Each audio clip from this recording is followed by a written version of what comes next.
అందరికీ నమస్కారం. భారతదేశం పుణ్య ప్రదేశం. పుణ్య నదులు, పుణ్య పురుషులు, చక్రవర్తులు పాలించి ధర్మం, న్యాయం, సత్యం వంటి సద్గుణాలతో రాణింపచేశారు. ఎందరో రాజులు తమ భక్తి ప్రపత్తులతో తాము ఆరాధించే దైవాలకు ఆలయాలు నిర్మించారు. కాలానుగుణంగా అవి నేటికి భక్తులచే పూజలు అందుకుంటున్నాయి. అద్భుత ఆలయాలు మన దేశంలో నిర్మించబడ్డాయి. కొన్ని దుర్భేద్యమైనవిగా అనిపిస్తాయి. అలాంటి ఆలయాలు మానవులు ఎలా నిర్మించారన్న సందేహంతో దేవతలు నిర్మించారని చెప్పుకుంటారు. అలాంటి ఆలయాల్లో ఒకటి భోజేశ్వర ఆలయం. ఎత్తైన గోడలు, బలిష్టమైన స్తంభాలతో, కిటికీలు లేక దేవతామూర్తులతో చెక్కబడి చూసేవారికి ఆశ్చర్యాన్ని కలిగిస్తాయి. ఆ ఆలయ విశేషాలు ఏంటో మనం ఇప్పుడు తెలుసుకుందాం. భారతదేశంలోని మధ్యప్రదేశ్ రాష్ట్రంలో భోజ్పూర్ గ్రామంలో ఉన్న ఒక అసంపూర్ణ హిందూ శివాలయమే భోజేశ్వర ఆలయం. ఈ ఆలయ నిర్మాణం 11వ శతాబ్దంలో పరమారారాజు భోజుని పాలనలో ప్రారంభమైందంటారు. పురాణ కథనం ప్రకారం పాండవులు కుంతీదేవి ఆరాధన కోసం ఈ ఆలయాన్ని నిర్మించారని, పాండవులు బలిష్ఠులు కనుక వారి ఎత్తు 25 అడుగులు ఉంటుందని, అందుకు కుంతీదేవి అభిషేకానికి వీలుగా నిర్మించారని కథనం.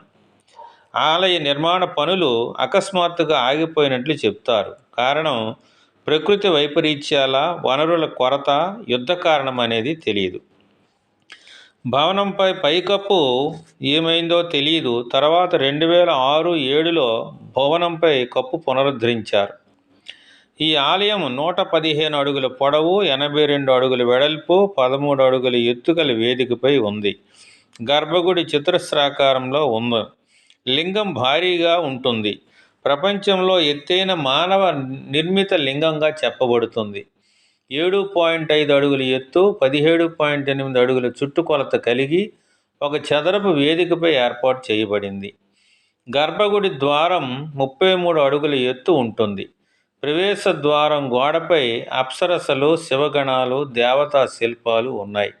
ఆలయ గోడలు కిటికీలు లేకుండా పెద్ద ఇసుకరాయి దిమ్మెలతో తయారు చేయబడ్డాయి. మూల స్తంభాలకు మద్దతు ఇచ్చే 4 బ్రాకెట్లలో 4 వేర్వేరు దైవిక జంటలు ఉన్నాయి. శివపార్వతులు, బ్రహ్మ, శక్తి, సీతారాములు, లక్ష్మీనారాయణ. మరి ఎక్కడ ఉంది, ఎలా వెళ్ళాలి? భోజేశ్వర ఆలయం స్మారక చిహ్నంగా భారత పురావస్తు సర్వే సంస్థ రక్షణలో ఉంది. రాష్ట్ర రాజధాని భోపాల్కి 28 కిలోమీటర్ల సమీపంలో ఉంది. పర్యాటకులను ఆకర్షించడమే కాక మహాశివరాత్రి నాడు వేలాది మంది భక్తులు దర్శించుకుంటారు. ప్రభుత్వం భోజ్పూర్ ఉత్సవ సాంస్కృతిక కార్యక్రమాన్ని నిర్వహిస్తుంది. పెద్ద పెద్ద సెలబ్రిటీలు పాల్గొంటారు. భోపాల్ నుంచి మండీదీప్ వెళ్ళే బస్సులో కొంత దూరం వెళ్ళి అక్కడి నుండి వేరే బస్సు కానీ, ఆటోలో కానీ వెళ్ళవచ్చు. దర్శన వేళలు ఉదయం నుంచి సాయంకాలం దాకా ఉంటాయి. శ్రీ భోజేశ్వర స్వామి ఆశీస్సులు అందరిపై ఉండాలని కోరుకుంటూ ఈ వీడియో నచ్చితే లైక్ చేయండి, షేర్ చేయండి, కామెంట్ చేయండి.